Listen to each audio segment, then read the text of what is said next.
From the valley to the world, shall we keep it hot? Orange, purple, black, rock, reppin' what we got. Fast breaks, big takes, never out of stock. Super duper mega pod. Super duper mega pod.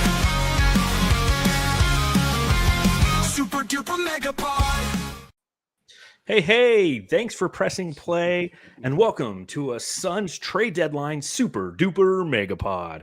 My name is John Voida, managing editor of Bright Side of the Sun, and I am joined by a plethora of people throughout the Suns content creating world, and we're going to talk about a lot of different things here. The trade deadline obviously being today, expiring at 1 o'clock Arizona time, and we have thoughts about it. We have thoughts about things that led up to it. We have thoughts about transactions that occurred, and then obviously we want to talk about who are the Suns and who are they going to be. So you can follow me at Darth Voida. Couldn't get it out. Just couldn't make it. I'm going to be drinking some Coors Light tonight. And I'm going to kick it. Holy shit, Matthew, talk. He's frozen. Matthew's frozen, of course. Oh, Matthew's... So we're going to be going down the panel, and we're going to start with Matthew Lissy. So Matthew Lissy, in 5 words or less, how you feeling and what are you drinking? Absolutely pissed, and I have an 805. Boyd? When I have the hat off, I'm pissed. Sorry, go ahead, Boyd. Yeah, and you can follow Matthew at Matthew Lissy. At Matthew Lissy. We have 35 followers right now. We have Boyd from the Aussie Suns Fan Podcast at Boods83. What are you drinking? And give me 5 words about how you feel tonight. Mate, I'm drinking a coffee in a Hard Rock Cafe mug, and I'm feeling embarrassed and irrational. Just 2. Okay, embarrassed and irrational. I like it. All right, let's. You know him. If it has to do with the Phoenix Suns, he's gonna make a video about it. You can follow him at Suns Geek. Google that. You'll find him anywhere. What are you drinking, Suns Geek? And give me 5 words to describe how you feel. Ooh, cheers, buddy. Coors Light. Drinking Coors Light. Commando cans from Costco. I'm feeling underwhelmed and beer. Underwhelmed in beer. I'm with that. All right. Well, Aussie's Suns fans, Gavin, you can follow him at Aussie Suns Fan from the Aussie Suns Fan Podcast. Gavin, what are you drinking? I am drinking a Carlton Dry. What? Nice. What? What? A Carlton Dry. It's a nice, nice crisp lager from down here in Australia. You're making up words. What's a crystal lager? Is that like Crystal Pepsi? Is it like a White Claw? Crisp. I said a nice crisp lager. Crisp. Okay. Crystal. Where'd you get crystal from? Jeez. It's not your turn, Paul. Sit down. I am feeling optimistic and excited. Oh, okay. Perfect. We'll come back to that. From the Fanning the Flames podcast, which you can follow at Fan the Flames NBA, we have at Dervish of World, Paul from the Fanning Flames podcast. What are you drinking? And give me 5 words to describe how you feel. It's a wine night for me. And we're off the hamster wheel. Off the hamster wheel. I love it. And real quick, what kind of wine? That was a white wine? Is that a Sauvignon Blanc? That would be a Sauvignon Blanc. Yes, good call, good eye. Yeah, not a Chardonnay, not a buttery Chard. It should have been a red night, but I had a half-drunk bottle of Sauvignon Blanc that I needed to kill. Well, and typically you drink a nice white wine during the summertime, and it's 85 degrees every day here in February. So not blaming you. And last but not least, representing the Suns Planet podcast, which you can follow at Suns Planet Pod, it's Fallen Founder. Jake, 5 words, and what you drinking? My 5 words. The Suns Hornets alliance sucks, and I am drinking Writer's Tears quite heavily. Yes. Oh, man. Writer's Tears. So, I mean, obviously, if everybody takes a look around, you can see there's a bunch of Suns fans here who are navigating the post-trade deadline feelings that we have to explore because of how the Suns have operated at the trade deadline. If I have 5 words to describe how I'm feeling, it's fuck me, fuck you. Yeah. Fuck you. No. So obviously I want to talk about everything that we've experienced. You know, obviously the big thing that kind of kicked off everything relative to the trade deadline was the Kevin Durant talk, but I don't want to talk about that yet. The first thing is something that actually happened. That Charlotte and Suns alliance occurred. That's right. Yusuf Nurkic is now a member of the Charlotte Hornets. I am trying to find his drop real quick. Boom. Nurkalicious definition make them boys go crazy. Oh. There you go. Nurkic to Charlotte. The long-standing Nurk nightmare is over. Suns Geek, when you heard the news, how did you feel? I exhaled and was feeling pretty good, man. Like I said, a little underwhelming, and I don't know if Gavin was serious or not, but a little optimistic, sort of in a way. But that's just Suns Geek in a nutshell. I just try to stay optimistic and positive, but also underwhelming. I thought that we were going to at least make a couple of more moves, and I know this isn't NBA 2K, but I mean, we got guys that never play that didn't get traded. So just a little underwhelming, but I'm trying to stay positive for all the Suns fans out there. I just have a little bit of hope left. I'm trying to stay positive. That's how I felt. Who saw this trade and was like, yes, thank God? Okay, Paul, tell me why. Tell me why. Just gets a player who's not happy to be here off the team without us having to waive and stretch him. Yep. Other than I do wonder though, why couldn't that have been the trade for Nick Richards? You know, we're already, what's the point? Do we really need these other guys? No. You're gonna take Nurk. Why not just do that? I don't even remember who we traded for Nurk or for Nick. Yeah. We'll talk about Cody Martin and Vasily It's got a nice Micic. tattoo. Yeah, yeah. Matthew, what'd you think when Nurkic was when it finally happened? When it finally happened, I was like, thank God he's off the team. But also, I thought other trades would follow. And then the thing that happened right after was Gamble was like, that's it for today, folks. I'm like, oh, well, I'm going to go hang myself. I did try twice, and I'm too tall, so it didn't really work in these rooms that are 10 feet tall.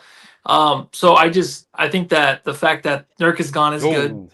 It's okay that he's good or that he's gone. That's great. But also, he just left in a really bad way, just leaving behind words of toxicity in the locker room and the fact that, this total chaos behind the scenes. And, as Suns fans, we don't want to really hear that moving on past the trade deadline, but that's exactly what happened. We couldn't get rid of a guy that was disgruntled from being benched and just in a silent way and just keep playing him until we trade him. He just sat on the bench, and now it's just I feel like it's going to kind of linger moving forward. So I was excited he's gone, but I'm just like, this is just a little kind of a stinky feel from the whole thing, I feel like.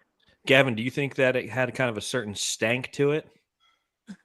Yusuf Nurkic, Yusuf Nurkic had stank from the minute all of this shit started to go down at the start of the season. But look, I was glad he was gone, but I wasn't being fair income before Suns Geek. I was spinning absolute shit. The thing that frustrated me the most out of this, and the Nurkic thing to me played out exactly that way, was that we had no plan B outside of Jimmy Butler. We had nothing set up outside of the Jimmy Butler trade, and potentially I think that the Nurk trade was tied to that with Valanciunas. That was the strong word. And Sacramento got impatient and swooped in, got Valanciunas. Everything else started to fall apart. And I think our front office sat there and went, well, shit, what do we do now? Okay, let's get Cody Martin and this guy that nobody else even knows who he is at the moment. And he started. We got nothing else. I know. Look, I actually like Milicic. I think he's not a bad addition because he's got length. He's a tall guard who can actually play a little bit of defense, and he's got some aggression to his game. But the fact is that we had no plan B, and this trade to Charlotte for Milicic and Cody Martin is a dump trade. It was just to dump Nurkic because we had no backup. And we'll definitely talk about Cody Martin and Micic, not Milicic. Micic, better get the new guy's name right. Micic. But Jake, do you feel that this was a desperation trade by Phoenix?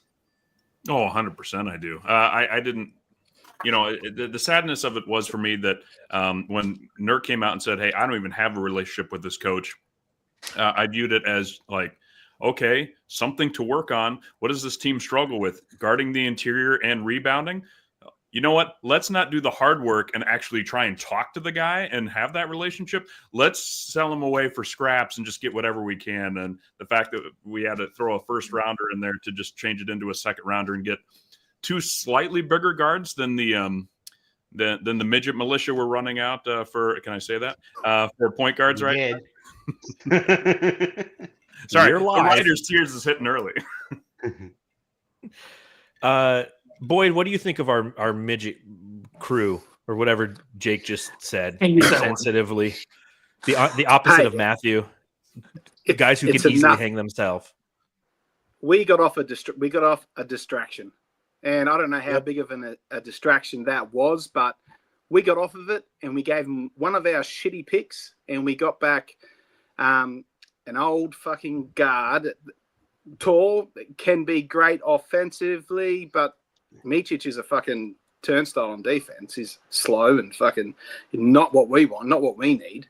And we don't use our fucking point guards anyway. So not excited about that particular acquisition. Cody Martin, however, bit younger, late 20s, 29, plus defender, perimeter defender, and fuck, we ain't been doing any of that lately. So that's the only thing that I'm sort of excited for there, but he's still down the pecking order. Like nothing earth-shattering, but yeah, the distraction's gone. We can move on.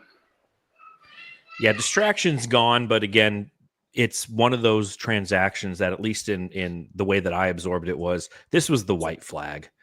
You know, Gavin was right. There was no other move to be made. They had all their eggs in one basket. And we all woke up this morning hoping that the Suns could do something to salvage this season and potentially salvage the next couple years.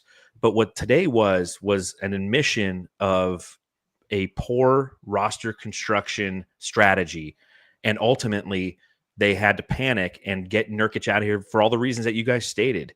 They didn't repair or attempt to repair any relationship with somebody who isn't going to win us 10 more games a season, but he's going to shore up issues that we clearly have. We are horrible at rebounding. We are horrible at rim deterrence. And that's what this guy is. For all his faults, he's still a great defensive rebounder. And we're like, nah, we don't need that. We'd rather have him sit at the end of the bench looking like Emperor Palpatine, watching this empire crumble around him, than just walk over and be like, hey, man, can we talk? Can I take you out for a cup of coffee? Let's just have a conversation about what's going on. I'm sorry there's a communication breakdown. I'm sorry there's been some disconnect. Let's try to repair this, because you do have value and we appreciate you on this team, and we need to figure out how to reinstate you into this lineup and make you a productive part of this team. They couldn't do that. So they sent him to Charlotte, the only team in the entire NBA that is willing to deal with the Suns right now, because you know GMs across the league are fed up with Phoenix. Oh, fuck, Phoenix is calling again. Oh, they're going to offer me Beal again? This is fucking bullshit. The only team that'll do it is the Charlotte Hornets. And we get back, as you guys mentioned, a couple guards, because, yeah, the one thing a defensively barren team needs is more guards. That we lack size. That's what we got, is more guards. Cody Martin and Vasily Micic. We got the shittier of two brothers again, right? I know that there's not a lot of difference between Cody and Caleb Martin, but Caleb Martin helped take the Heat to the NBA Finals 2 seasons ago. We're stuck with Cody Martin and Vasily Micic, a couple of guys who, through no fault of their own, are who they are. And they're now on the Suns. And they're going to be a couple of guys who, because of options next season, are no longer going to be on this team during the offseason. So is there anything that we can take from the acquisition of Martin and Micic, the M&M boys, and try to spin it as a positive? Or is this just like, hey, for the last 32 games of the season, welcome to the Suns. Don't get comfortable. Your ass is going to be sent into the ether once the season is over. What do you think, Spicy P? To your point, John, a little bit ago, of people being disappointed, I'm actually super happy about how this has all turned out, because I did not want Jimmy Butler. I didn't want to go down that road. We talked about it last time I was on your pod. And, you know, getting players that get off the books is perfectly fine for me. Like, this season's been lost. This season was lost a while ago. I already knew that. And any move to save it was not going to be anything worth anything to write home about. It was going to be at best maybe a 6th seed and winning 1 or 2 games in the playoffs, maybe, which we couldn't do last year. So, I mean, I was ready to go. I'm ready to move on. I'm ready to try something new. I don't think we need to, shatter everything and, go back to what was 2013, 2014 when we really started that first crater. I think there's a in between move that we can do there, and I'm hoping to see what the team's able to do this summer to do that. And Suns Geek, what are you thinking? How you feeling? Still optimistic about these two guys? Trying to be, because worst case scenario, you can see what they have. And I sort of want to quote, I think it was Stan Van Gundy here. And I know it's like a bad person to quote here, but he did make a good point a while ago. I think I was watching like the Cavs Thunder game a while back. And he was like, every time you're on an NBA court, you're auditioning for your job. And I actually kind of like how he said that. So worst case scenario, we got 2 guys who are on cheap, friendly contracts, and we can just see what they are if we even decide to play them. And then can possibly get them off of the books. That opens up 2 roster spots. And I know we're like the most expensive team of all time, but maybe that takes some of the salary out. And we can hopefully fill that roster spot with players who can actually compete and play and help us next season. So trying to stay positive. Boyd, do you think Martin or Micic are ever going to see the floor, that we're going to have an opportunity to give them a test run? Or is this transaction trading away a player who was benched and we never saw anymore for 2 players that are going to just be down the bench a little bit further? Maybe not looking like Palpatine, but definitely looking like a couple of shitty Jedis. And maybe I'll ask Matt, because apparently your kids are just wilding out. He just went on mute. He's like, yep, my kids are crazy. Yeah, I think that's all it was. I think the remainder of the season now for the Suns after this trade, it's kind of like going to work and you accidentally shit yourself. You got to kind of finish the day. Hopefully no one smells it. And just continue to move throughout the day. And you got 8 hours, but this time the Suns have 32 games or 34 games left, whatever it is. And you just got to be like, you know what? We shit ourselves at the trade deadline and we move forward with who we have, because we just had to get rid of Nurkic. That's the only thing we had to get done for sure, is get rid of Nurkic. It was the one thing that made sense. Obviously, those guys, I don't think we'll see them. There's no reason to see those guys, and I don't even care who we got. I don't even know their names, because honestly, I was looking for more trades later on in the day. It did not happen. But the fact that we have them and we can kind of get rid of them, make room for our cap space, it's nice to have that. But also just, the Suns, like, they dug themselves in the hole, so I'm interested to see, I'm pretty sure they have some press conferences coming up soon with Matt Ishbia or James Jones. Did they have that last year where they had some press conferences after the trade deadline? Because I'm pretty sure that's like mandatory, isn't it? To kind of just go through the process. If you make acquisitions that are impactful, like who do we trade for at the date? We got like Royce O'Neal last time. Yeah, remember we reset the whole bench. We got Royce, we got David Roddy. Yeah. So I feel like there was a Matt Ishbia. Yeah, I'm interested to hear the process and like where their mindset. It'll just be bullshit, but I'm just interested to hear those talks. So Gavin, when you take a look at this and kind of discussing everything, do you give a shit about these 2 guys? Is this an audition? Was it a good idea to acquire Cody Martin and Vasily Micic and give up a 1st-round pick, rather than just try to explore the Nurkic market this upcoming summer, knowing that he's expiring next year? I think it was worthwhile doing. We needed to get Nurkic off the books, but I'm not so. And look, the first rounder that we traded doesn't have a hell of a lot of value. Let's call it as it really is with that first rounder. That first rounder is probably going to end up being Cleveland's, which you're talking about right at the end of the first round. Not that big a deal. I think that Cody Martin plays. I think he goes into the rotation and actually plays. That's probably my biggest concern out of all of this, is that from here on in, with no action at the trade deadline, I wanted to see more Oso and more Ryan Dunn minutes. And Cody Martin's going to eat into that. And that's probably the biggest concern that I have out of this, because the fact is we've seen Ryan and Oso on the floor, and they provide that twin energy that we had when McHale and Cam Johnson first came in to the team. And that's what I want to see out of the second half of this season. Let those 2 play. Unfortunately, Mace Plumlee bad luck for you. You go back to the bench. You're the third in the rotation now. Oso comes off the bench and backs up Richards. Ryan Dunn starts again and is that number one choice for the small forward. That's what I want to see moving forward from here. Because if the remainder of this season is going to be tough, we want to see those guys out on the floor. But my biggest fear here is that Cody Martin takes some of those minutes away. Jake, do you think that that's possible, that Cody Martin's going to cut into moments or minutes that might otherwise be utilized for a Ryan Dunn, for an Oso Ighodaro? And do you think that Mason Plumlee is actually going to fall in the depth chart, knowing that Mike Budenholzer has a poster of him in his bathroom, and when he goes to take a shit, sometimes he touches himself when he looks at it? Yeah, exactly. And that's why Mason's not going anywhere. In fact, I'll be surprised if Nick Richards is starting by the end of the season with the Mason Plumlee love. No, but in seriousness, I don't think Cody Martin's going to cut into Ryan Dunn minutes at all, just because nothing has corrected the lack of defense or lack of rebounding on this team. Ryan Dunn is 6'8". Cody Martin's 6'5".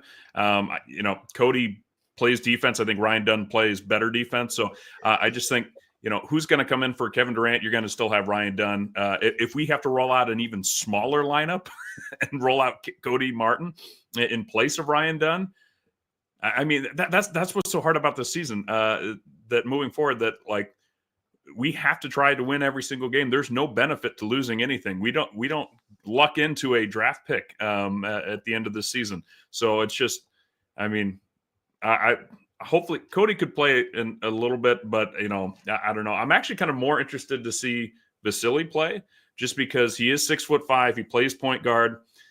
He's a terrible shooter. He's absolutely dreadful to shoot the ball, but he's 5 inches taller than Tyus Jones and Monty Morris.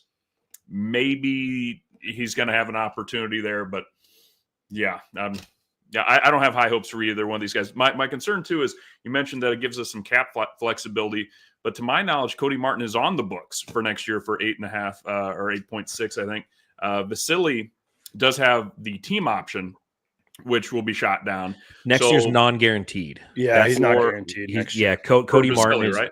Cody Martin. It's a non-guaranteed contract. Oh, so if they cut him by a certain date, I thought I heard one of them had a player option, but maybe I misread. A team option is Vasily or whatever his There's a name lot is. of fake news going on. Yeah, they're Lot too of young fake- to have player options. Tremendous fake news. Lots of fake news about contracts. No, but I'm sorry. I just I can't get over the fact that, yes, Nurkic is going to be on a huge $19 million contract, but it'll be expiring going into next season. To me, that's might be even more tradable next year to just really clear something, as opposed to, I don't know. But we'll still be over the aprons. We'll still be looking at minimum contracts, even if we get rid of these two guys, right? Are we?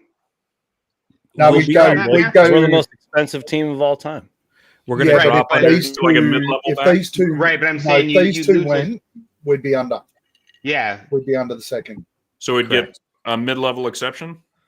we get more flexibility than just a mid-level exception with regards to what we can include in trades. So we can and- start aggregating, right? Every Yeah. Phoenix Suns player or fan has had to learn the term aggregate, and every Yeah. single Suns trade idea I've seen Yeah. on Suns Twitter. None of them learned clearly, but yes, correct. Because this is NBA 2K, Even 2K doesn't understand it, in fairness. right? Does anybody think that we should have waited? I mean, obviously the Suns had nothing else lined up. This was a desperation move. Does anyone think that we should have waited until the offseason to trade Nurkic? I understand that having him still around is a potential cancer for this team. Bad vibes, all that fun stuff, chaos, as he so eloquently stated. But should we have held on to him, just said, fuck it, maybe try to repair it as much as we can, but hold on to him, knowing that there is the potential for better value than Cody Martin and Vasily Micic this upcoming offseason? No. Right? No. Yes. All right. So what I'll do is I'll go Paul, Geek, and then Jake on this one. If we hold on to him, all we're going to do is we're going to keep him on the bench, and he's going to be sulking and sulking and sulking and losing even more value than he has. Yes, monetarily he may have value, but I mean, our team's going to want to bring that in. I mean, you just think about it from the standpoint of, if a player gets cut and then goes on a minimum deal, he's a minimum deal player for the rest of his career. You don't recover from that. So, and just even to an extent, like think about Eric Bledsoe when we had those issues with him. Get him off the team before his discontent affects any more than it already has. And then, but you kind of got to pay for it and do it. And to what we were just talking about, you get 2 contracts that you can immediately get rid of that get you under that apron. Whereas I don't know the rules of, if you get under the apron after the new year starts, are you under the apron then, or do you have to operate under second apron rules?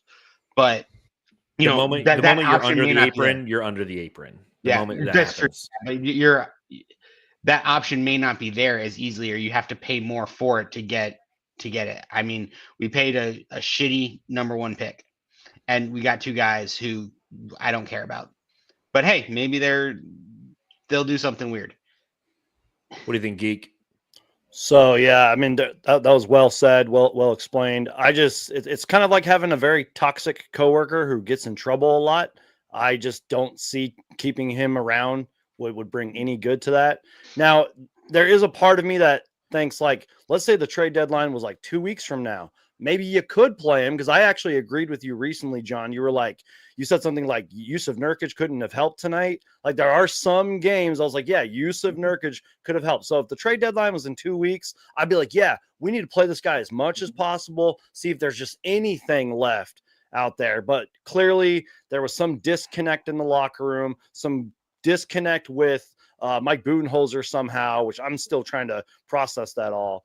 But yeah, I believe he had to go. And I do understand like the vision of like, yeah, maybe we could have hanged on to him, see what we could have gotten for him down the road. But what if down the road the offer got worse and worse? I don't know. Like, I think you just had to get rid of him.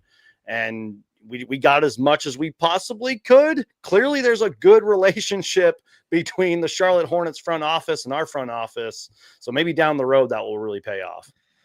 All right, Jake, tell me why. Why you say yes? Right. Well, so to me, exactly what you guys are talking about. Is he a toxic coworker? Maybe it sounds like it. All these rumors are coming out now about a toxic locker room.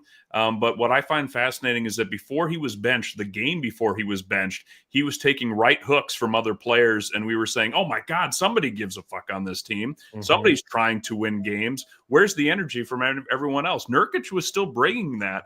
The fact that he comes out and says, oh yeah, I don't even have a relationship with Coach Bud. That to me doesn't say that he's necessarily the toxic guy. And so I don't know, maybe there's something in there where he's just going in the locker room saying, I hate everybody here and I don't want to be here. But, I think he's better than Mason Plumlee is. I think you should have Mason Plumlee's minutes. I understand if you don't want to start him in front of Nick Richards, but I think he's a better backup than Mason. I'd rather see some Oso and some Nurk than going into the Mason bag again. And yeah, he's on the hook for $19 million. There's going to be teams next year that know, again, they're not going to be competing for a championship that'll say, we'll take that $19 million contract on, no problem, because we're going to try and tank and get the next Cooper Flag in the future. Now that trade piece is gone. And I think he still had value. And if we could have gotten him to buy into even a reserve role, I think we could have gotten a little bit more for him than basically trading away a late first for a second round pick for 2 guys that we're going to cut in the offseason that aren't going to acquire us anything. So I think he's a quality guy that would have helped a team tank. And then he would, he's still going to be in the league in a couple of years. I can't say the same for Vasily, for example. I'll be surprised if he doesn't go to Europe next year. Preach, Jake. Preach. Agreed. Wait, you agree? You just countered me. You were on the other side of that debate. The only reason he was taking right hooks, it wasn't because he cared. It was because it was just like he had nothing left, I feel like, and I felt like he was just getting owned every game. It's kind of just like, the husband that goes to the bars getting fights because his wife's fucking the gardener. Like, he just doesn't have it anymore, man. He's just going there to get the beat, and he's in jail every night. So that's the way Nurkic was this year. That's how I saw it. Like, he lost a lot this year, and I feel like he just kind of crumbled inside. He just knew the benching was going to come because it wasn't only Suns Twitter. Like, the chaos maybe is, Kevin Durant, Booker, or even Beal, who did get benched, but maybe there are words that are thrown around with the coach. It's like, hey, this guy cannot start with us. Like, he's fucking up way too much. He's doing too much. He doesn't know his role yet. We need someone in there that's more competent, not turning the ball over as much. and then he just couldn't own up to it, right? Like we see a lot of this in the NBA, just because like Durant could be a baby because he has a fucking legacy, but also like this guy Nurk he has an ego too. Even though he's not even close to as good as Kevin Durant, he has an ego. He didn't know how to handle the situation. He knew it was crumbling around him. He didn't know what to do, and so then he just calls out sick. He doesn't know what to do, so he calls out sick, and he gets fired from the fucking team and goes somewhere else. So he didn't know how to handle it. He's a fucking grown ass man that is a total baby. And I hate the fact that he was on our bench doing that because, like John said and everyone said, he could have helped us win multiple games by just going in there to play a reserve role. That's your role now in the NBA, man. That your reserve role. You could have helped us maybe win games, get this team on the right track, but now you're with the fucking horny Hornets over there and you're going to fucking be a lottery team. Like, good luck over there, man. Yeah, I agree with a lot of that.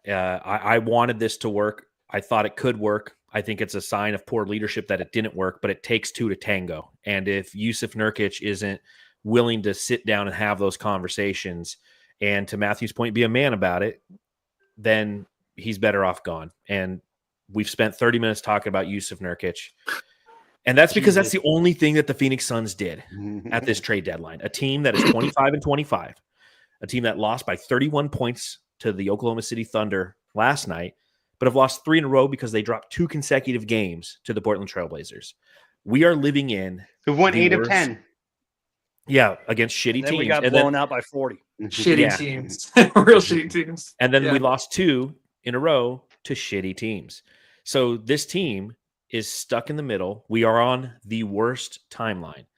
There was something that could have potentially reset aspects of our timeline. Rumors came out starting a couple nights ago about one Kevin Wayne Durant. Who the heck are you? I'm Kevin Durant. You know who I am. Y'all know who I am. Did anybody see a sniper? Did anybody see anything? I'm one of the best players to ever play the game. So Kevin Durant was rumored to have been involved in a trade that potentially would have sent him to the Warriors, could have netted the Suns, Jimmy Butler, potentially Jonathan Kuminga, some draft capital. So I'm going to go around and I just want to know what everybody's thoughts are on Kevin Durant and this whole situation. And I'll start with Gavin. I want to go down under and see how you guys are taking it down there in the summer, which is the same degrees it is here in Arizona in the winter. It's time to move on. So are you disappointed they didn't trade him? I am disappointed that they didn't trade him in the end. I thought that there was potentially some opportunity there to maybe leverage a little bit of additional resource into the team. This hasn't worked. It clearly hasn't worked. We're now at this trade deadline. We now have to wait another half a season. I don't think anyone's optimistic enough to see us really challenging for anything this year. So why wouldn't we move on from it from where it stands now? Realistically, most of us wouldn't want the Suns to trade Book. I think would be a consensus.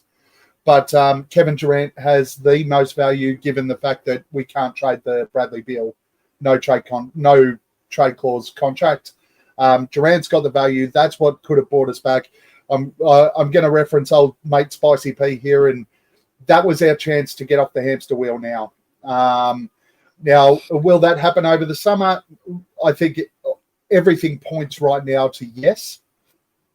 How much damage can be done in the second half of the season to reduce the amount that we could bring in to replace Kevin Durant on this roster? And that's my biggest fear is if the reports of the toxic change room is real, which all indicators point to yes. If the performance stays where it's at right now, let's hope it stays where it's at right now, because coming off the back of that second half of OKC, it could become much worse. If it becomes much worse, all of a sudden the Kevin Durant thing loses value. So we really right now have to hope that this team, as it stands after the trade deadline, can gel, they can compete, and they can go into the playoffs and at least be competitive in the playoffs. Otherwise, we're going to lose way too much value out of this. Playoffs. Spicy P, what do you think? Are you disappointed that the Suns didn't move off of Durant, or do you think it was the right move to field phone calls but to not ultimately trade him? I'm kind of conflicted on it. On one level, I've been saying I think we need to move off of him. I'm not sure that the package that I saw floated around there is really what I wanted, because it keeps us in the same situation we're in. Yeah, does it change some chess pieces and whatnot? But it's still a bunch of guys who are. It was like a bunch of guys who are older than Book on big deals, and keeps us in a situation where we're still have restrictions on how we can operate and build around the team. So that move, like the idea of getting off Durant, yes, I understand it from a pure business sense. The idea of getting off Durant from we had freaking Kevin Durant on our team, we couldn't do shit, and we have to move him because we need pieces, sucks. It's an epic failure. But I think it's better to wait for the summer when you have optionality to, let's say, like a Houston Rockets. Let's say they do well in the playoffs this year. They've had interest in KD before. They own a shit ton of our own picks. They've got young players who are growing and turning into legit, like, real rotation and potential star pieces in the league.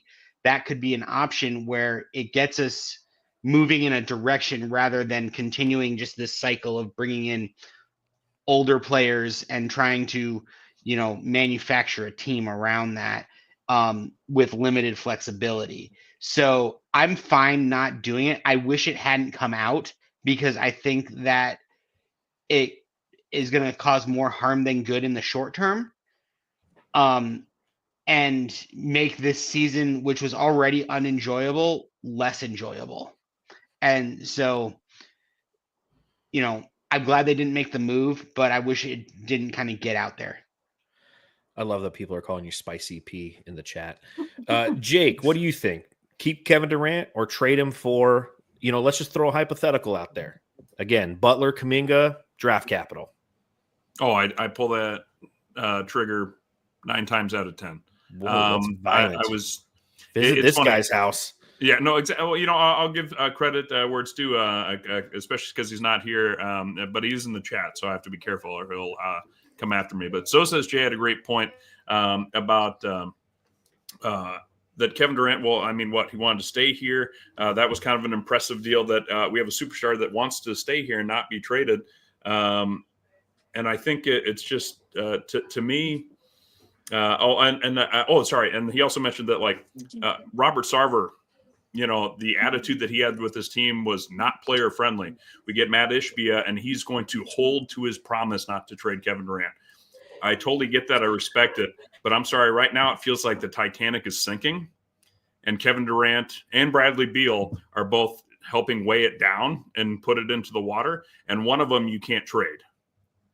Now, do you shove the other guy overboard and then you don't sink? That's how I kind of looked at it. So to me, Kevin Durant, if we could have gotten Jimmy Butler and Jonathan Kuminga, a guy that's on the upswing, and I think in terms of improvement, could play the power forward position and draft capital.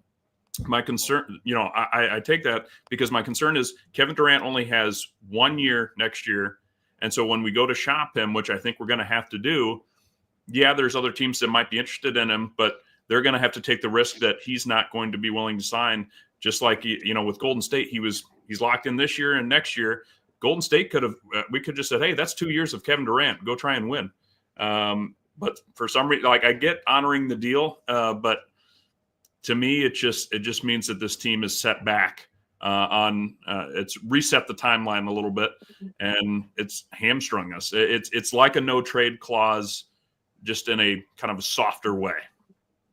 I really feel like there was an opportunity missed to reference Adore, Jack, and Rose in your Titanic analogy. I was going to, and I didn't want to interrupt him. Yeah. Matt Ishbia said, I'll never let go, but we should have been hitting Jack. And you're saying you should have let go. Yeah, Suns Geek, do you think that Matt Ishbia is Rose, the Suns are the door, and Kevin Durant is Jack, and it's time to just let go? Or do you think it was the right move to hold on to Kevin Durant until this offseason to push that decision down the line? It was the right decision to hold on to Kevin Durant. And trust me, I love some Titanic. I'm all down for metaphors and references. I love that movie, but we're talking the Phoenix Suns here and Kevin Durant, all right?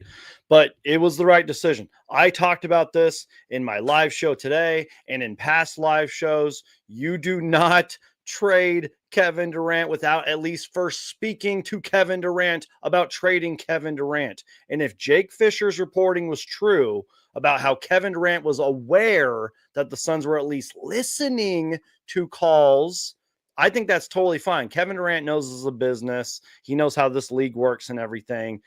We all know Kevin Durant pays attention to Twitter and what the media is saying. So I don't think that took him caught off guard or whatever. He's clearly aware of the rumors now and the trade stuff and all that now. But it was definitely the right move to hang on to Kevin Durant. And yes, I know that the ship is sinking and the iceberg already hit and we're all running up and everything. We're trying to hold on for our lives here. But maybe there's some lifeboats that can save us. You know what I mean? Like maybe we'll do something this offseason to hopefully save us all. I'm trying to stay positive for you guys. I'm like that ship that rescued all the sinking, people and all that. You know what I mean? But it was the right move. It was the right move. Guy tells everyone to turn back around and get the survivors. Yeah, I think that if anything, all of us who are here on this podcast, we are the band that's trying to entertain people as the ship is going down. And we're just prolonging the inevitable with this Kevin Durant thing. Boyd, what do you think? Do you think that was the right move? And do you think we should have traded him and try to maximize our value on Kevin Durant at this point in time? There's a very fine line between him being pissy about us listening to offers and it festering in the years to come or the year to come and him not re-signing. But if Matt Ishbia packages this up to Kevin like, hey, you've basically got a no trade clause and we're looking after you, we're not going to do anything you don't want to do. If it's all good and it's all kosher, keep him. But if there is an inkling that this guy might get his fucking ego, his knickers in a knot and start dictating his own value in the market and where he goes, because we've seen this, man. We've seen this so many times before. As soon as these guys find out they're on the block, or there's even a chance they give a list, and then the list gets Jimmy Butler. The list gets smaller, and it gets and then people start pulling out. You need to blindside these fucking stars because it's our team. They're going to go and make a fucking millions of dollars anywhere they go, right? They need to be fucking blindsided, and we need to stop caring about their fucking feelings. If it's 8 picks, and don't let fucking the Utah Jazz or the Oklahoma City Thunder talk to him and find out if he'll re-sign. Just say, hey, what's up? Yeah, you want to give me them 6 picks? You want to give me that young guy? Yeah, all right. No, it gets done now or I'm fucking hanging up. And we never had this conversation. So that's the way that I'd be doing it. I would have traded him. I would have preferred a Draymond Green because I believe that our lackadaisical effort on the court, I think it starts at the top, and I think that Booker acclimates to whoever's around him, whether it's CP3, which was fucking nice, playing his best defense. Kevin Durant, too cool for school. Let's just fucking mosey on up. Let's turn the fucking ball over. Let's make it look good. Or you put fucking Jimmy Butler as that alpha, and you put Draymond Green as your alpha B or C and a fucking enforcer. All of a sudden, we're back in the iron sharpens iron, and we are fun to watch, and we're excited. We may not win a chip, but we feel like next year we can win a chip. I'm fucking excited, goosebumps thinking about that lineup. But yeah, so if I had Draymond Green, man, I'm fucking in. Get it in me. That's not goosebumps. That's malaria. Matthew, what do you think? I'm dying to hear what you're thinking about this whole Kevin Durant thing. I've talked about this over and over again myself in the car, on the way to work, on the way back to work. And I let out a lot. People next to me were probably like, what the fuck's wrong with that dude? Obviously, I was a little bit redheaded. I was in the moment, just kind of practicing for this moment on this pod. But Boyd actually just said it all. You know, exactly what he was talking about. You know, you trade it. You trade Kevin Durant right now. If it were me, I wouldn't ask him. I would just do it because you don't. He didn't give this franchise anything yet. He didn't do anything since he's been here for 2 years. We have not improved at all. So for him to think like, oh, I can manage my future. I actually can tell them, hey, Ward, this is where I want to go. I don't believe in that. I think the guy honestly came here. It was exciting. Nothing happened. Nothing improved.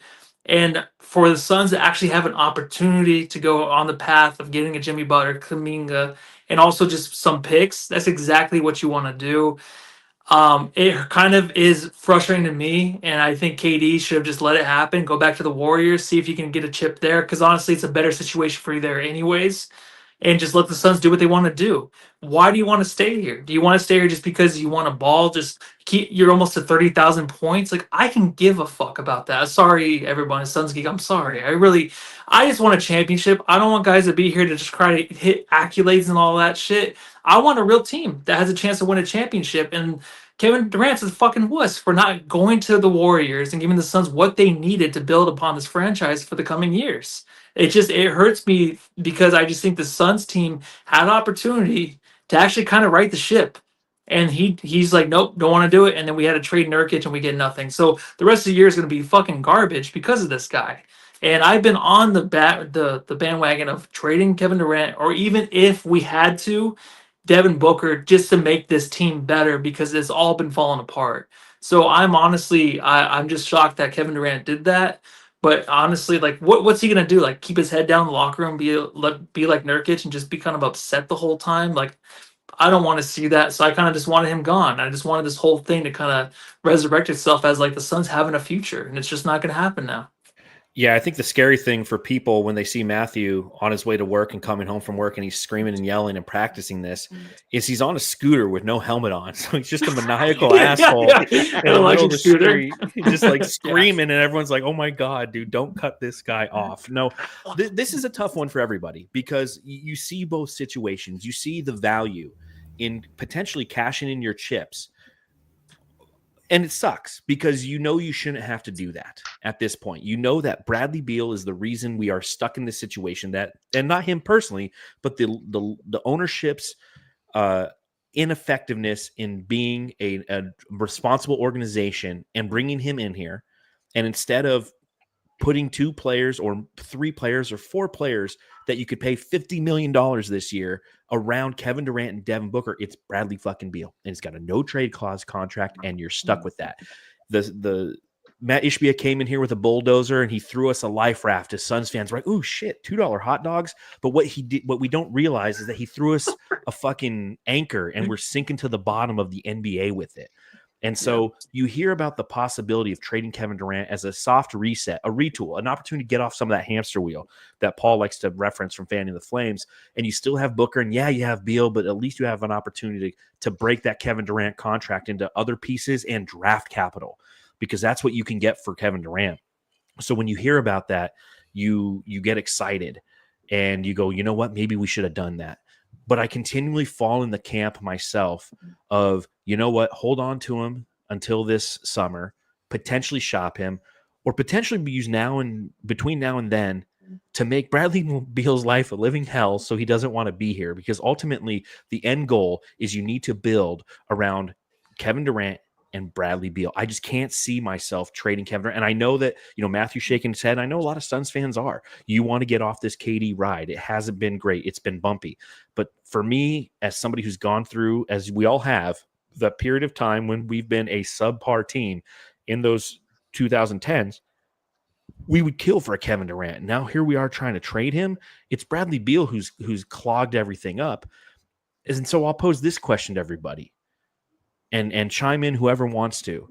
Should the Suns have allowed Kevin Durant to nix that deal? Because that's what happened. KD killed the deal. Should they have let him do so? Who says yes? Who says no? Yes. Matthew says no. I got a no from Matthew, a yes from Spicy P, Fuck a his no legacy, from Jake.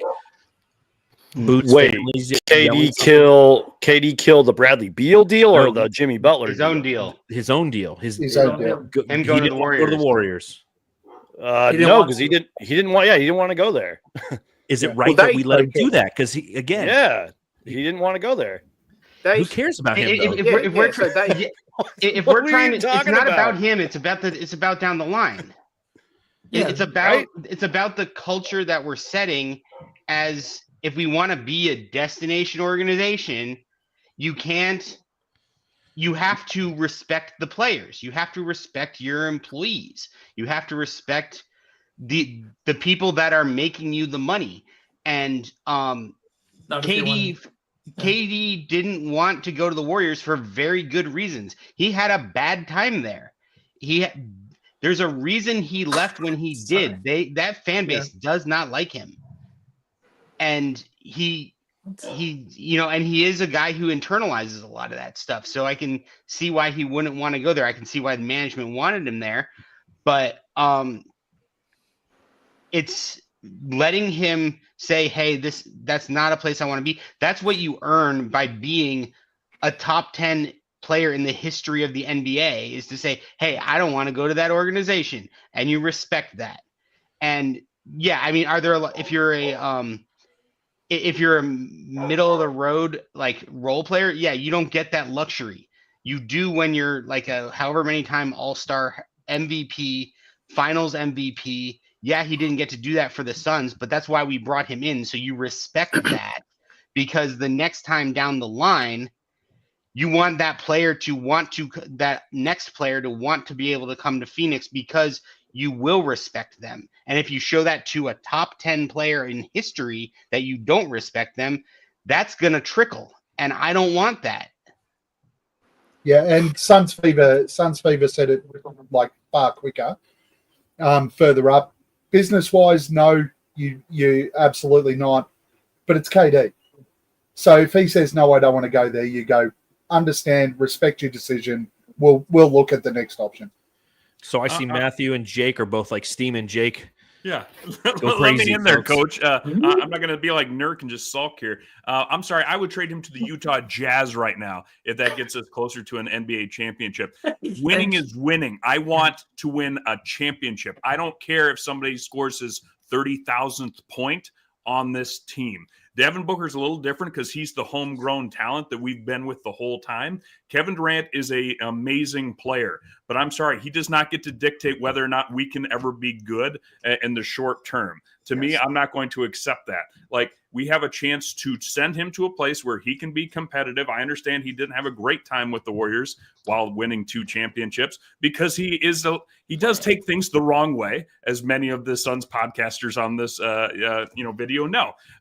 But to me, you send him away. You say, thank you for the opportunity. Sorry you didn't take us to the promised land. I mean, it has not been bumpy with Kevin Durant. We have gotten smoked. A second-round exit, a first-round sweep. We might not even make the playoffs. This is a top 10 guy to ever do it. I respect his game 100%. He has been nothing but consistently great, but I want the team to win. If Kevin Durant leaves, if all these players were gone tomorrow, I don't say, well, I follow Kevin Durant where he's going. I'm still a Suns fan tomorrow.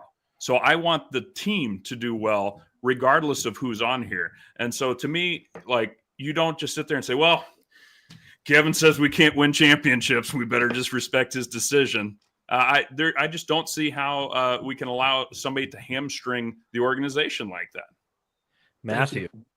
No, I'm all with Jake. Everything he says, perfect. Like, I get the fact that we were excited about him and it's been 2 years. There's been nothing. So he has to own up to it and be like, I cannot win us a championship. I'm not good enough to be alongside Devin Booker, and you build around us for the next 2 years and we're going to win anything. He has to own up to it. Just like Draymond Green even said in a recent post-game press conference, he's like, we suck. We have to know that we're on the trading block because we're not getting it done. KD is not getting it done. So he has to know, like, hey, even LeBron's like the one guy that's not being traded. KD's not that guy. KD is he's a guy that's floating through. He's like, I'm just here to ball. That's not good enough, man. Like, he can be on the trading block, and they should have just nixed it and just been like, hey, sorry. Yeah, like Jake said, it didn't work out. Here you go. You can go to Golden State. I know you have bad feelings, but maybe that's good for you. Maybe that's good for you and your therapy to get over all this shit that you're just holding on to. Go back there and try to win, maybe. If you win a championship there, that's your legacy. You can win a championship there, and that'll help your legacy. But nope, I don't want to go there. Maybe I want to go to Miami, and this team is just fucked now because of all that. So that's all I got to say. This is And great. I'm sorry, one other quick thing about Please. being a destination city. Like, to me, Phoenix is a cool city. Basketball is usually played throughout the winter in the NBA. You haven't been here. Come to, well, true. But it's not the worst place to spend your winter is in Arizona. Look at the LA Lakers. They can have terrible people on their team. They can have terrible players, and people are still like, I'm going to LA. They are They a also have cutthroat organization. how many They sent championships? Anthony Davis out, who won them a title. See, Anthony Davis, we're not talking to you anymore. We're getting Luka. No questions asked. All these other teams, Miami, the same deal. They don't care. The teams that have to care are like the Utah Jazz, because nobody's like, man, I'd love to go play in Salt Lake City for the next decade. Like, nobody's looking at that, right? Phoenix should be looked at as a cool city and a destination city. It's top 10 in the U.S. It's a big city. It's got everything you need. And it's not a bad place to play basketball in. We've got Devin Booker here. We've got a great, I think a good owner, $2.50 for a hot dog. Hey, why wouldn't you want to go play there? I don't think anyone 5 years from now is going to be like, I appreciate how they let Kevin Durant spike his own trades. I'm going to go play for the Suns. I don't think that's going to cross anyone's mind, to be honest. I love the discourse because, every time somebody speaks, and whether they're pro allowing Kevin Durant to dictate whether or not he's traded or they're against it, there's people who are watching along who agree with what you're saying. And it just goes to show you it's a fan base divided on this particular topic. It's essentially player empowerment versus, treating players like they are just a number. And, it's like, hey, what are you going to do for me? And that's just a very gross overstatement of this argument. I want to hear what Suns Geek has to think on this, but real quick, there's a couple comments in the chat that I like responding to comments in the chat. So Maya B, who comes on the Suns Jam session all the time and is very, very pro KD. D-Book is your cornerstone, but what has he got you? A trip to the finals. More than 2 playoff wins. He got KD to come. He got Chris Paul to come. Yeah. He got Bradley Beal to come. Yeah.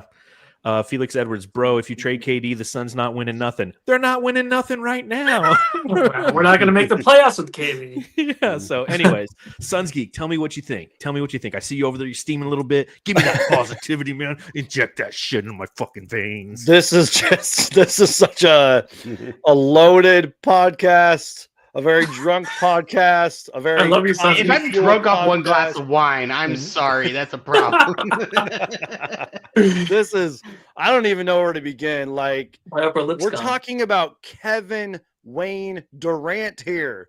We're not talking about Josh Okogie or some random role player you traded. You don't do, I'm just like some of those answers and some people in the chat. I'm like, what are we talking about, people? This is Kevin freaking Durant. If you trade him, you pretty much rebuild, or you do a very, very strong retool. If you trade Kevin Durant, that's what you do. Like I don't know. I don't even know how to answer this question. It's very, what's the word? Diverse. I don't even know what I'm talking about at this point. It's more diverse than Kevin this Durant. panel. You don't trade Kevin Durant unless this happens right here. Unless you get like a Godfather offer. And I'm talking like you're getting an actual superstar, not just an all-star. You're getting a superstar player back, draft capital, and role players. And then you don't trade Kevin Durant unless he legit asks out, or unless the franchise is like, hey, we're legit rebuilding. We need to trade you. So I don't even know if that answers the question. I don't know. Very what do you think? My problem with that is exactly what, and again, I said he should be able to nix it, but exactly what Matthew and Jake said. He's been here for 2.5 seasons, or 2 full seasons, but over the course of 3 seasons, we had no impact in the first playoff series. Fine, he was injured or whatever, just come in. They were getting a feel for each other. Fine. The second one, we got swept. And right now we're sitting at 500 with a discourse in the media about a toxic change room and players that are running around. And when we sit there and watch them, you can't tell me that team, when they're out on the court, doesn't look completely disinterested with each other. And they do. that you only have to watch what happened in the first. What the fuck is a change room? Change room's what we call a locker room in Australia. Because it's where you get changed, John. Makes sense. Makes sense. Like, I don't know why people call it a bathroom. It's like it has a toilet and toilet paper. There's no bath in there, but carry on. We call it a change room over here. There is a level of I'm gonna quote something I listened to Skip Bayless say on his podcast. I should fucking mute you right now. Sorry, wrong one. He's a predator, dude. No, Bill Simmons. Sorry, it was Bill Simmons. Bill Simmons says that Devin Booker looks miserable on the floor, and he does. How many times have we seen that Devin Booker pumped up, excited Book that we've grown to love and know as part of the Phoenix Suns? He is going through the motions right now. Yep, he knows it's over. Who haven't I asked? Boyd, have you given your 2 cents on this, KD? Whether we should allow him to nix the trade or not? The moment we asked him, we allowed him to do it because the offer was rescinded. As soon as they went, oh, fuck, he's not resigning. He's fucking, it just dissipated. And that's why we need to act like a fucking franchise that's concerned about not one cunt's feeling, but our future and just blindside him. But multiple cunts. Yes. And all these KD stands saying, you never win in a chip with. We didn't win a fucking game in the first round against a team that we had all fucking season. And it comes down to attitude. And it comes down to he cannot fucking lead it. He hasn't led anyone else to a fucking chip. He jumped on a bandwagon that was already going to get one. Good on you, mate. Just fucking blindside him. Get what you can, and let's right the ship. We went to, and you were right, John. We went to a championship without him. Are we getting to one this year with him? We're not getting to the fucking playoffs. Finals, not a championship. The thing about all this that sucks is it's not his fault.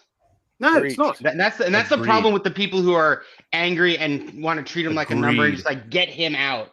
It's like it's not his fault. He's been one of the most consistent players on this team. He's a constant bucket. Comparatively to his history, he hasn't been that injured comparatively. Over the 2.5 years he's been here. Still averaging the same amount of points. We have a horribly constructed team, and we need to reset it. And unfortunately, at the same time, and I'm going to go back to my theory that I talked about on the last pod, with the new structure of the cap, he is too expensive as a player to build around in this league. And we have him and Bradley Beal and Devin Booker. And it's the reason Luka got traded. Luka, because he can get the Supermax, he's at that same level of KD early. You can't continue to build around that. That's why those players, like, you're going to see more of it, is like if it's not going to, they think it's not going to be the guy, that guy's got to go, and you got to move a little bit younger and get on those lower scale deals. So to Geek's point about, you want to haul, and I think we can get a better haul that fits the true timeline of this team and the proper building of a balanced roster under this current cap structure over the summer. You can get picks, you can get younger players, you can get X, Y, and Z. Any move that we try to make this season is about trying to win this season, and this season's been lost for months. Stop trying to win this season. Deal with it in the summer when you can get better suitors. It can be a competition against all teams, not just those potentially trying to win who have shitty assets to send back. And that's why this has been such a frustrating and Matthew's just like, fuck this, I'm out. This is why this has been so frustrating and a continual, it's a tough question, because the fact that we're having this conversation, as I stated before, is because of the mismanagement of this roster, because they got Bradley Beal and they didn't properly build around Kevin Durant and Devin Booker the way that they should have. So we're stuck in this, again, in this timeline where we're talking about Kevin Durant and whether it's, right for an organization to do the exact opposite of what the Mavericks did in just shipping off Luka Doncic.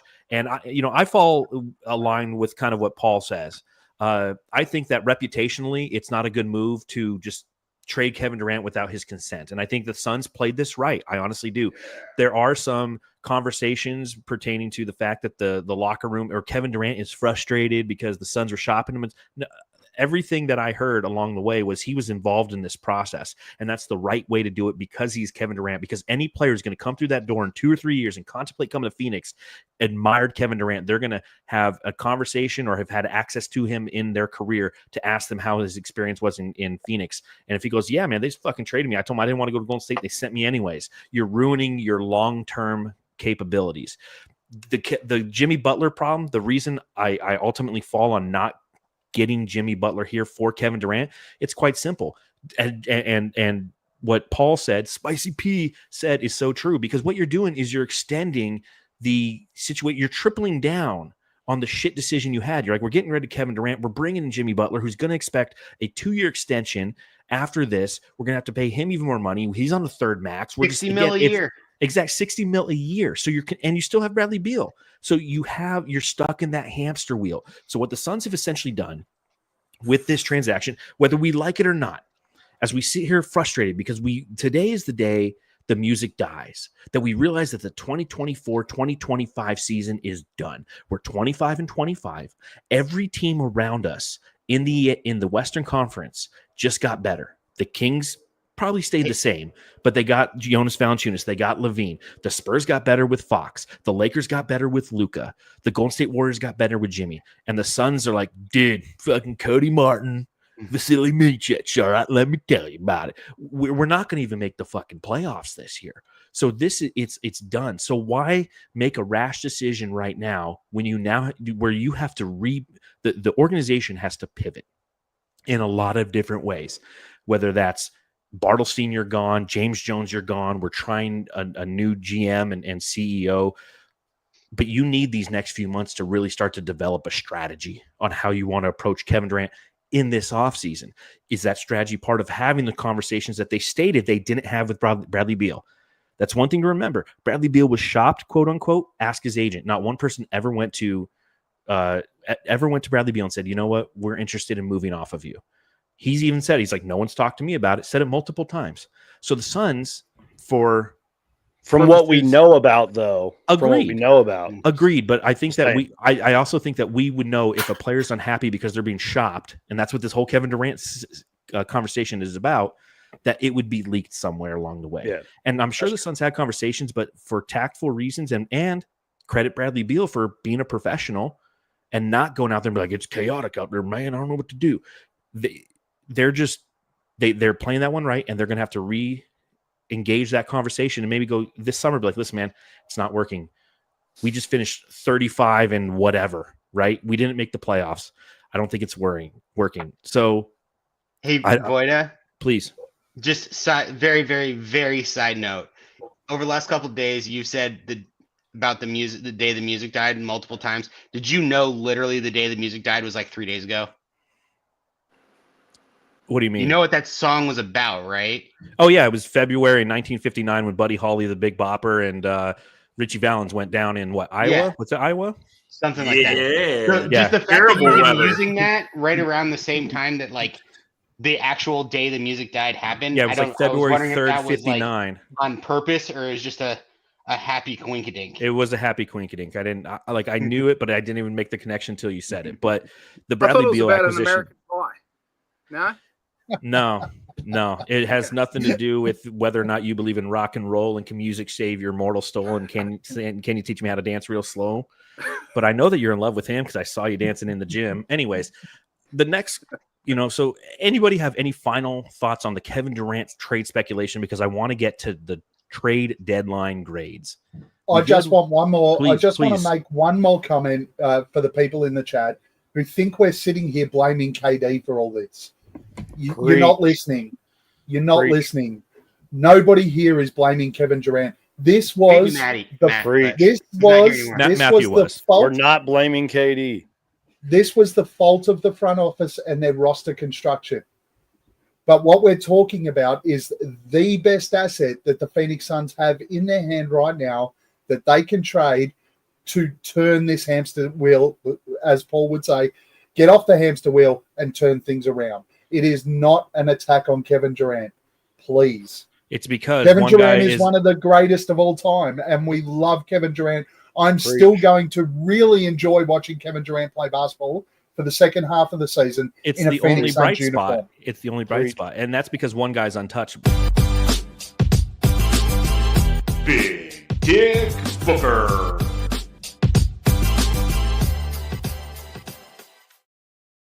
He's the untouchable one. But let's go ahead and give out some trade deadline grades. I'll start with Boyd. What grade? Just quite simply, what grade do you give the Phoenix Suns for the way that they've operated during this trade deadline? And do we count Nick Richards as a part of the trade deadline? Or are we just talking about like this week? I don't even know anymore. It's a trade, right? It's before that was a trade before. Moves made during the season. Okay, there you go. I'll update the graphic next year. I'll just give him a C. It's just a solid C. Just nothing flashed. Is that because you like the word cunt? I wanted to say that, but I've already said it once, and I'm trying to behave myself, mate. What do you think, Suns Geek? What grade are you giving out? C. C. So we have 2 C's. Giggity. Gavin.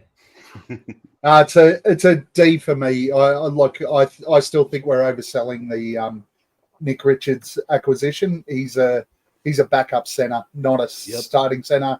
What we've brought in is Cody Martin, Nick Richards, and we brought in a bunch of Hornets.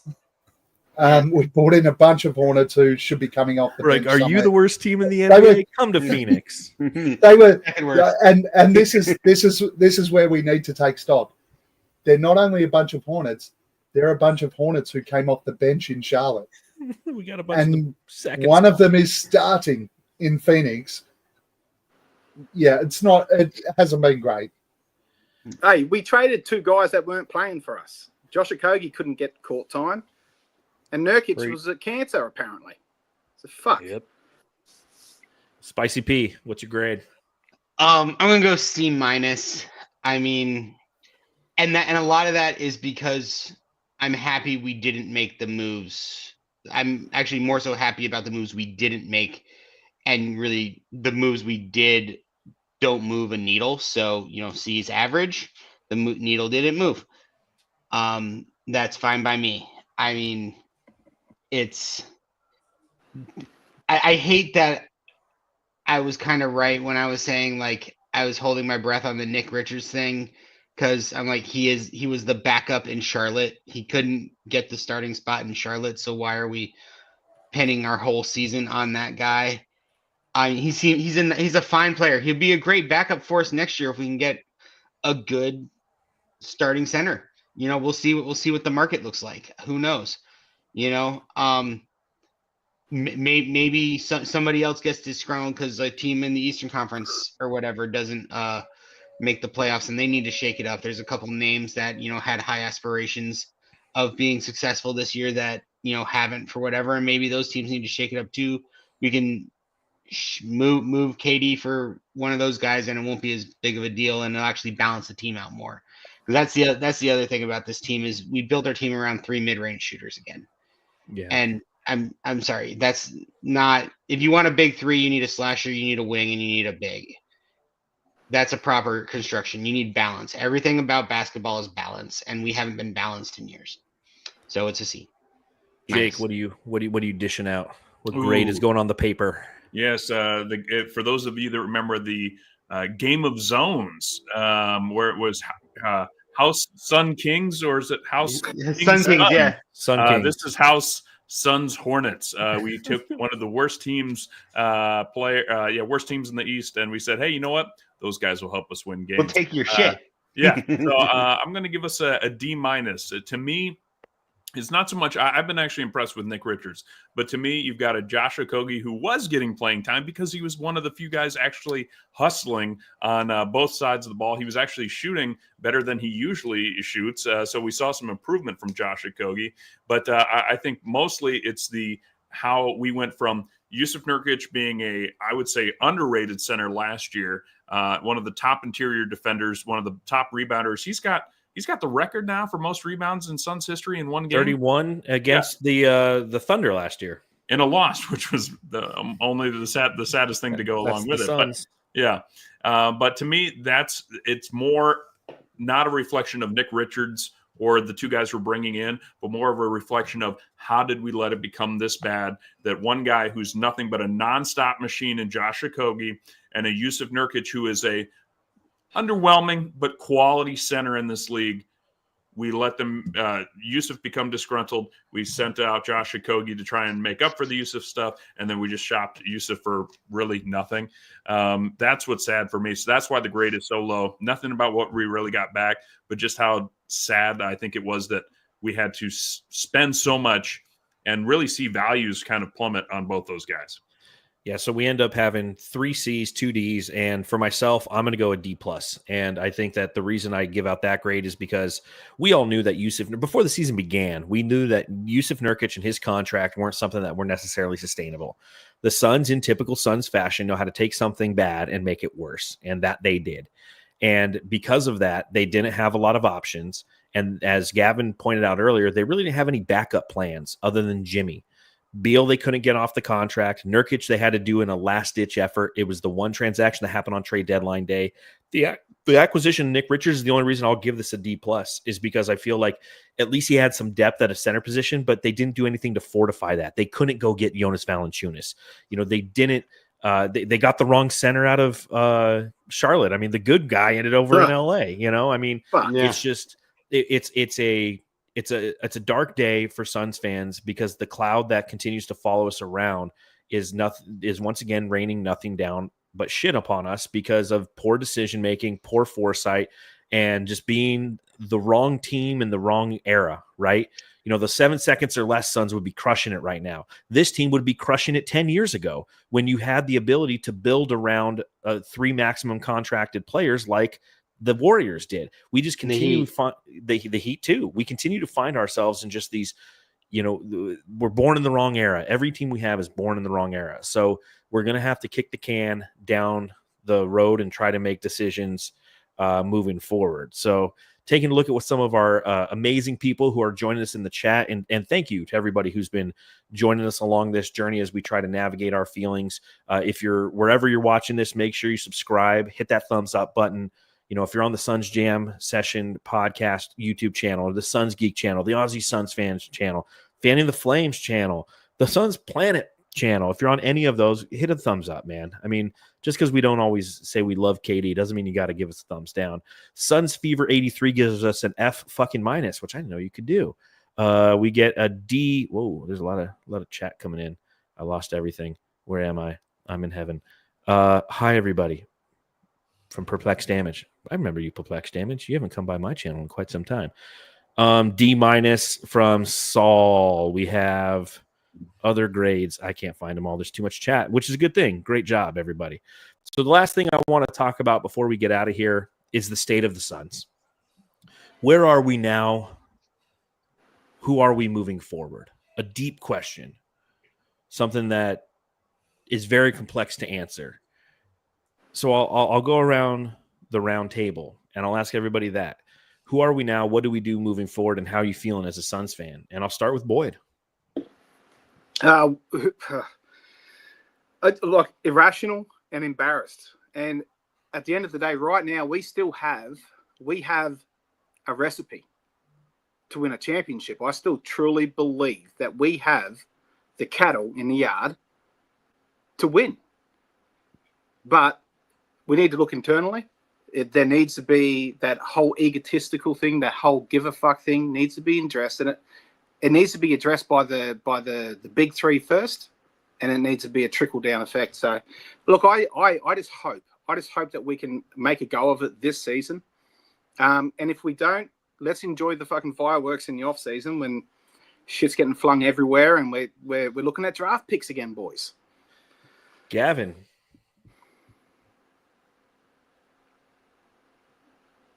On mute. Just an on mute guy. We almost went an entire podcast not having somebody on mute, but there's always got to be that one guy. There's always one. I noticed that nobody else had done it, so I thought I'd better get one in.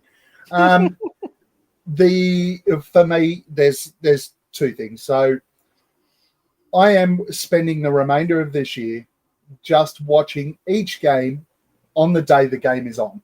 I'm not going to look forward. I'm not going to look backwards. I'm just going to try and enjoy some basketball for the remainder or the second half of this season. If I'm watching a game and we see a second half like the last one, I'll just turn it off and go and do something else with my life.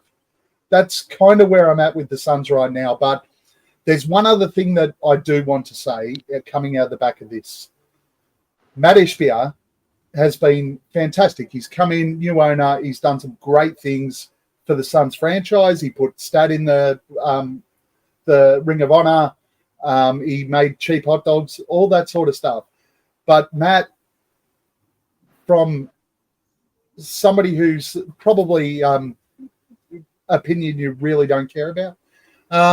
Hell, we don't even care about your opinion half the time. We've seen many owners who stick their nose into basketball operations, and it does not work. Stop sticking your nose in and let the GM, who's been employed by the team, do his fucking job. I'm just done with the forced everything. The only thing that James Jones has had the responsibility for so far is actually driving who we draft, because our draft picks are low. So he identifies the talent, and he's done that pretty damn well.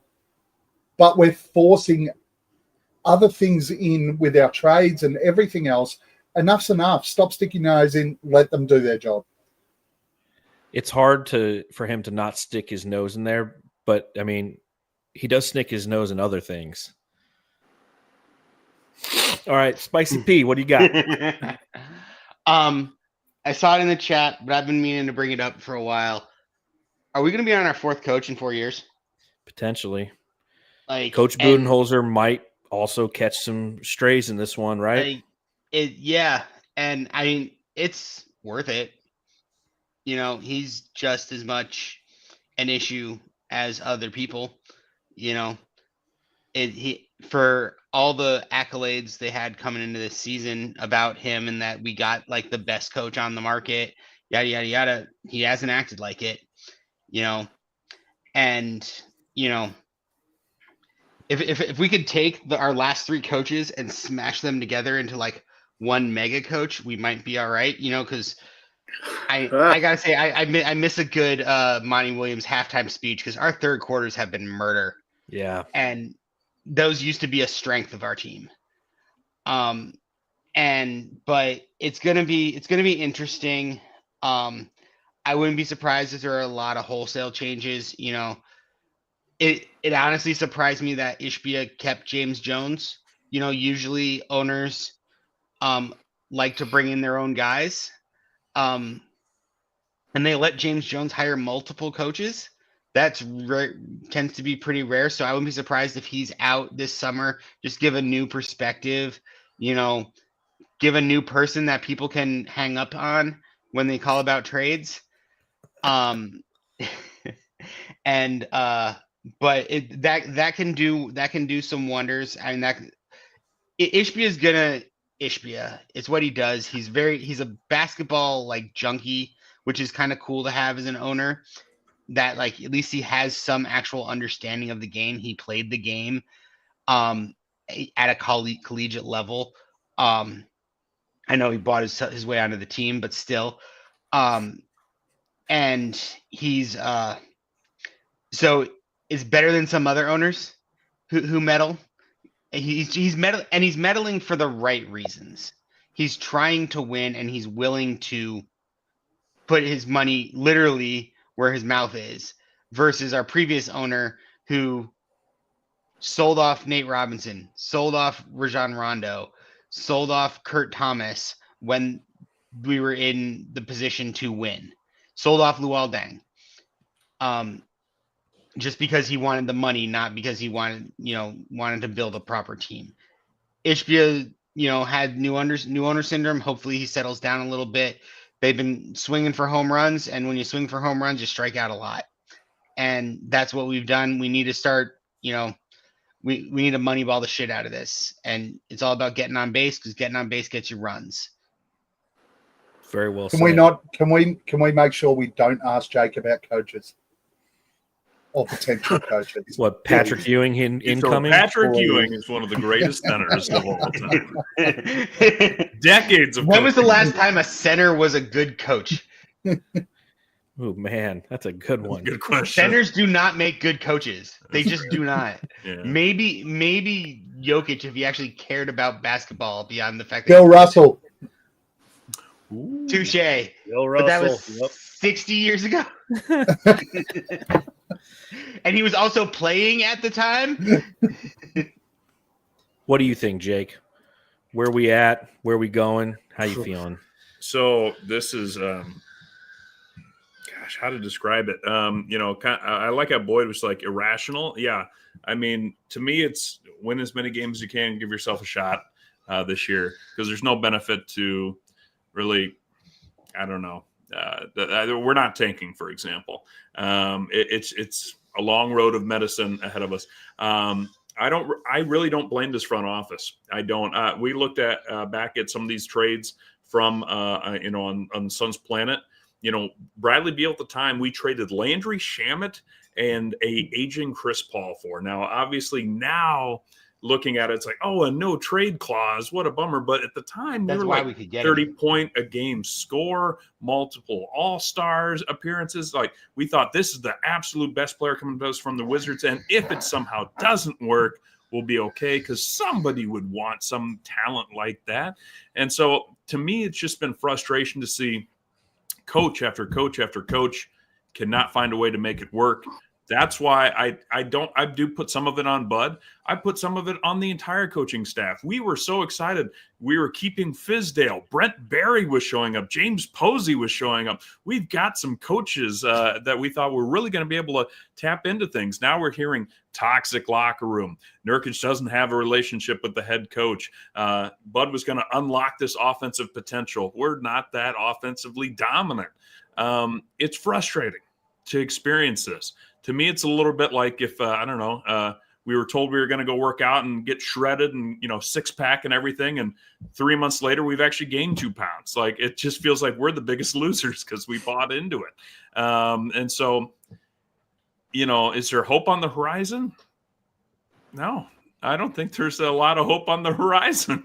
There just really isn't right now. I'd like to say, we got these draft picks that we'll be able to trade in the offseason maybe. I just don't see it.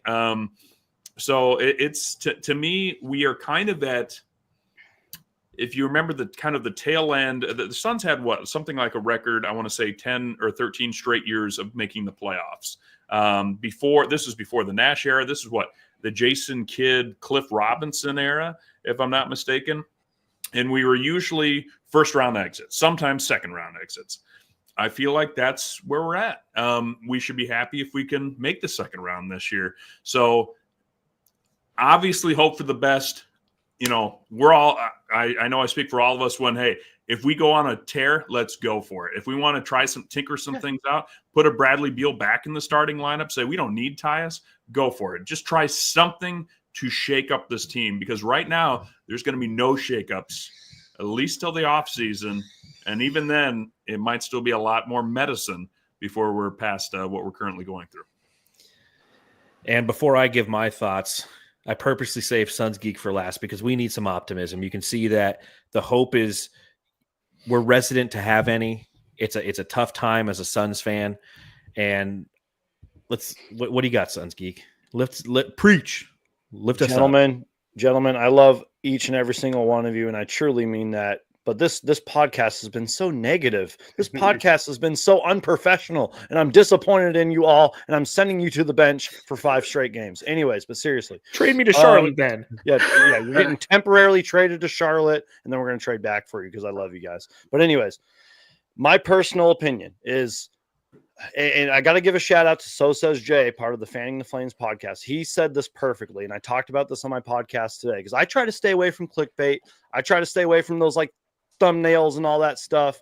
It's like it's less clickbait, but more of a simple reality. I am very aware that the Suns are struggling. I am very aware that things are very bleak and Suns fans are losing hope right now. But that's the exact same reason why I try to stay positive, because we actually have an owner who gives a crap about this team. We have a very rich owner who wants to spend money and trade draft picks to make us good. Has that worked out in the last 2 years? No. But there's a whole offseason on the horizon, Suns fans. We have one of the top 10 players of all time in Kevin Durant on this roster. We have a superstar in Devin Booker, and we have some other guys on our team as well. We do not know what's going to happen this offseason. There could be a certain move that happens. Things could open up, and the Suns could bounce back this offseason. So I'm trying to keep the positivity. I'm trying to stay optimistic. I truly do believe this, you guys. We should win as many games as possible, see what we have, hopefully make the playoffs, and hopefully, actually, win a game in the playoffs, win as many games as possible, start fresh during the offseason. That's my positivity. I'm trying to give you guys just a little bit of hope. Thank you. I appreciate that. And I'll give my summation here. I love you guys. I'll start by saying that today I just felt hurt. Today was a day where after everything was said and done, and I think we all kind of had just like some, and I hear what Suns Geek's saying, and there's validity in that, and I appreciate that. We do have an owner, and that is positive, who is willing to do whatever it takes. And new owner syndrome got him. He got too greedy. His hand was in the cookie jar, and he's found out that in the modern CBA, having all the money, being the guy who being the guy who during the finals was sitting there counting $100 bills, that cringy fan for the Suns, it doesn't win you championships. And there's going to be a comeuppance and a realization that that's not the case. But as the owner, he's going to be somebody who's going to continue to move this franchise forward. And knowing that he has the attitude to try to win is something to be happy about. But also in the same token, and what Suns Geek said, and what a lot of you have said, is, man, we got to win games. We got to see what we have. Let's get to the play. It sucks that we're in this fucking situation. This team was supposed to win over 50 games this year. This is a sunk season. It's a depressing season. We have no future. We have no assets to really, 2 first-round picks and a second-round pick? Whoop-de-fucking-do. Pardon my Francais. So I'm hurt. I'm frustrated as a Suns fan. And Paul talks about getting off this hamster wheel, right? We got to get off this hamster wheel of all of these massive contracts. And I agree with that. But what sucks is once you hop off of that hamster wheel, you hop on another one, and that's a one where you're just chasing wins, and you're a team that's stuck in the middle, and you're trying to hit on the right draft pick, something the Suns never did. You're trying to get the right free agent. That's hope. Well, exactly. I was going to get to that point. At least that hamster wheel is driven by hope, because right now the hamster wheel that we're on, it's like every time they lose, it's just like, damn, that sucks. And guess what? There's no hope. So this season at 25-25 and making just one move on trade deadline, that was a panic move, that was a last resort. It's unfortunate. And the only way around this thing, unfortunately, is through it. And that's what we're going to do. We're all going to go through it. Everyone here is going to continue to make podcasts, to make YouTube channel shorts and content, and give our thoughts and our analyzation on this team. I'll continue to write for Bright Side of the Sun about everything that I'm feeling, because to me, that's my therapy through this. Us getting together like these are our therapy sessions. Every now and then we do these super duper mega pods, and it's good to know that you are not alone in this frustration. And you see the toxicity that occurs on social media, but every now and then you just got to understand and realize that this is part of fandom. We choose this. We choose this. We choose to turn on our TVs and watch this team. We choose, everyone in this virtual room, we choose to put out the content and to give our opinions on it. You choose to listen. You choose to show up live in our chats and give your thoughts. We all care. And I think at the end of the day, that's why I feel hurt, because I care. And I can't turn it off. It's who I am. It's what I'll continue to do. Am I still here? Can you hear me? We lost Paul. We lost Spicy P. But so that's what it is. It's part of who I am. It's part of my DNA. So I appreciate everyone for taking a little time out of their day to come and hang out with a bunch of white Degenerates. podcasters. Real quick, I want to go around the room and just remind everyone one last time of who you are and where they can follow you, starting with Boyd. Let everyone know. At Buds83 on the Twitter and at Aussie Suns fans on the Instagrams. Up to 130 followers. Come get some. We also, you can catch me on a mystery platform at Fucker. OnlyFans? Anyway, He can't tell you. It's a mystery. Suns Geek. Breakdown where everyone can absorb all of your stellar, consistent content. First off, gentlemen, this has been an absolute blast. Even though, we sort of argued here and there, but, we all care about this team at the end of the day. This was a lot of fun, and I truly do appreciate it because it was more of a therapy session than it was a trade deadline recap. But yes, search Suns Geek and you'll find me. YouTube, TikTok, Instagram, Twitter. Just search Suns Geek. I am constantly uploading. It doesn't matter if we win by 40 or lose by 40. I'm most likely going to make a video about it. So I appreciate any and all support. Jake? Yeah, you can follow me at Fallen Founder. We're actually going to have Bruce Velez on Suns Planet this Saturday. So if you're interested in seeing what Suns Digest has to say, stop by on Saturday morning and we'll be there. And then Suns Planet's also going to Argentina. So there's some hope for the rest of the season. We're gonna go on an educational adventure, learning about new cultures and places starting next Saturday. And I'll just say this one thing because I feel like I saw it a lot on social media was the frustration of why didn't Beal just waive his no trade clause? But there was kind of a defense for Kevin Durant. It's okay. He didn't want to go. We shouldn't try and trade him anyway. And I just think, you know what? Beal, and I think you point this out, Mr. Voida, was that Beal's family's here. He likes Arizona all right. And that's why he has a no trade clause. He wants to stay here too. I can't blame Durant, just like I can't blame Bradley Beal for just being like, no, I don't want to go to a terrible team just because you want to send me there. So he wants to stay here. I get it. Bradley Beal's been nothing but class since he's been here. It just hasn't worked. That's the unfortunate thing. Check us out Saturday morning on Suns Planet Pod. Yeah, Suns Digest Bruce. That's a good get. He's a quality guest and a great content creator. So well done there. Spicy P, tell us where they can follow you and Zip on. At Dervish of Whirl, at Fan the Flames Pod on Twitter. We have a new YouTube channel. Follow that. I'm not entirely sure what it's called. Justin runs that one. It's called Fanning the Flames. I'd hope so. It's named after your podcast. I hope so. Please follow that. We do sporadically record now. So, it's always going to be a surprise when that is. So, keep rooting for the Suns and, one of these days, maybe. We'll all be together on here crying virtually together as we win a championship. Gavin. Oh hell no! I'll be in Phoenix, in the streets of Phoenix when that happens. Don't you But you'll worry still about be that. streaming. I'll still be streaming probably. We'll Yeah, be that's probably live true. streaming and we'll all be extremely wasted. And then we'll get arrested. At Aussie Suns fans on Twitter, at Aussie Suns fans on YouTube. We generally go Saturday night. We've missed a couple of weeks because it's that time of year. Period. Hey, follow us. Do a period. Follow us, like all that sort of crapola. And for those of you like our friend King Nacho in the chat who wants to carry on about Bradley Beal, none of you have spoken to Bradley Beal about whether or not he rejected anything or refused to waive his no trade clause. So shut your face. Let the bloke play basketball. Don't sit there and abuse his family and support them for the second half of the year. Thanks very much. Thank you, Gavin. And again, my name is John Voida, the managing editor, brightsideofthesun.com. If you have an opportunity you'd like to read, I type a lot over there. You can follow. You do. Yeah, I do. I really like my piece that I put out there today on the 3 reasons why the Suns are where they are. But make sure you give me a follow at Darth Voida and the show at Suns Jam. Again, thank you to everybody who joined here on the panel and who joined us, whether you're watching along live or listening later.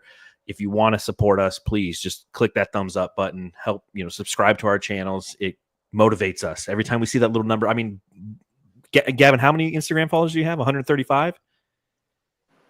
He's just nodding yes. See? Yeah, I think it's about that. Boyd looks after the Instagram. Yeah, but like every one of those, 133. see, all those subs mean something. Like we at Suns Jam are so close to 4,000 subs, and we just can't get there. And I was listening to the old Bradley Beal gets traded to Phoenix podcast that Matthew and I did with Suns Geek, because I wanted to know kind of what our takes were on acquiring Bradley Beal. And I'm actually going to be posting a podcast that's pretty cool. I take all that information and I put into Google LM, and Google LM spits out a podcast talking about us talking about it. And that's going to be a jam session short that'll be coming out in the next couple of days. So check that out. But back then we had 3,000 followers and we were really excited. That was a year and a half ago, man. We've really fallen off. We haven't hit 4,000 yet. So subscribe, rate, review, do all that good stuff. And just remember, everybody, go home and love your family. From the valley to the world, shall we keep it hot? Orange, purple, black, rock, repping what we got. Fast breaks, big takes, never out of stock. Super duper mega.